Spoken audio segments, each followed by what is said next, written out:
And as sweet and as gracious a person you could ever have the privilege of saying hello to. How her kindness and generosity impacted lives in Tulsa. Only on two, some consider her the most beloved and respected First Lady in our nation's history. Barbara Bush's legacy is still being remembered across the nation and here in Green Country. Former Tulsa Mayor Dewey Bartlett met the First Lady after she befriended his parents. She's very genuine, very easy to get along with, but a person that you could always count on to be a very loyal, dear friend. Bartlett's father was a U.S. Senator when George Bush Sr. was CIA director. He says with his own parents gone, Barbara Bush's death has left him especially saddened. Well, the Bush family is finding peace and comfort in knowing how deeply Mrs. Bush was respected and loved. NBC's Lester Holt looks back at the love story between George and Barbara Bush that began almost 8 decades ago. They met at a Christmas dance. George Bush, then 17. Barbara Pierce, just 16. I could hardly breathe. I thought he was so beautiful. That winter night in 1941, the beginning of a remarkable love story. She's unbelievable and very strong person, and yet very loving. The young couple was soon separated by World War II, so they began writing love letters. I love you, precious, with all my heart, and to know that you love me means my life. For the next 7 decades, they never stopped. Little did I know I was only trying to keep up with Barbara Pierce from Onondaga Street in Rye, New York. Oh, I love you. I love you too.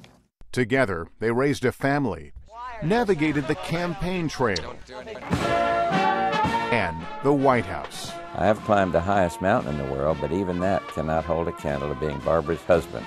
Through it all, their love and their humor endured. One of the reasons I made the most important decision of my life to marry George Bush is because he made me laugh. Never missing an opportunity to rib each other. Here, Mrs. Bush admitting her husband was the only man she ever kissed. Strange, I admit. Still staying with your story? A love that will live on through their 5 children, 17 grandchildren, and 7 great-grandchildren. I've always felt I was the world's luckiest woman. Nobody ever had a greater, more precious family. Nobody ever had a better husband. Nice to see that kind of commitment. Oh, it is. It is. And she is so respected, so we're going to miss her.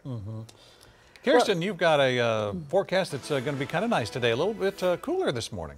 It is. Temperatures are down in the 30s and 40s as we're waking up now. And then this afternoon, we're going to be about 10 to 15 degrees cooler than yesterday. So let's get to it. We're starting off this morning at 43. We have winds in from the north about 14 miles per hour. And we're looking at clear skies. So we're going to be seeing sunshine across the area today. Those temperatures much cooler up to our north. You can see they're down below freezing, or just at freezing, I should say, in Wichita. We have mid-30s in Kansas City. But that cooler air has settled on in. And so we are waking up with those 30s to our north. Pryor, Bartlesville, Coffeyville, all coming in the upper 30s right now. And then about 43 here in Tulsa, 44 Muskogee, and about 43 then down towards McAllister. But this is cooler than yesterday. We were waking up around 60s and 70s yesterday morning. Now our winds are coming in from the north. That front, of course, moved through yesterday morning, and now we're seeing that north wind continuing throughout the day today. It's allowed for that push of cold air that came in overnight. So we're going to continue to look for winds from the northwest to north at about 5 to 15 miles per hour, and we'll see mostly sunny skies today. So it's pretty quiet on your future track. Highs will get up in the upper 50s to low 60s. We'll see a high of 62 in Tulsa, 61 in Pryor, about 58 in Tahlequah and Coffeyville. And then tomorrow morning, again, another chilly one as we drop back down into the upper 30s to low 40s across the area. So tomorrow, same thing, waking up a little cool, but then seeing those temperatures in the mid 60s on Friday. Now, as we fast forward to the weekend, this is when we're looking for that chance for scattered showers. Some much needed rain, not only here in Green Country, but off to the west. It'll continue from Friday evening throughout the day on Saturday, pretty much all day Saturday, and then start to wrap up early Sunday morning. And rainfall totals with that, we're looking at anywhere from about 1 to 2 inches in some spots, closer to about 1.5 inches or so here in Tulsa throughout the weekend. So this is all the way through Sunday night. And again, it's going to be mainly Friday evening throughout the day Saturday, Sunday, just a slight 20% chance of a few leftover showers there.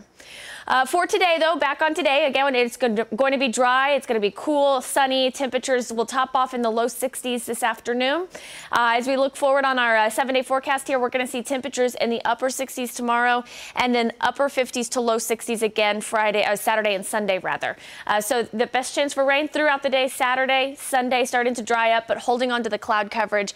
And then next week, we'll start our week off dry with temperatures in the upper 60s to low 70s and partly cloudy skies.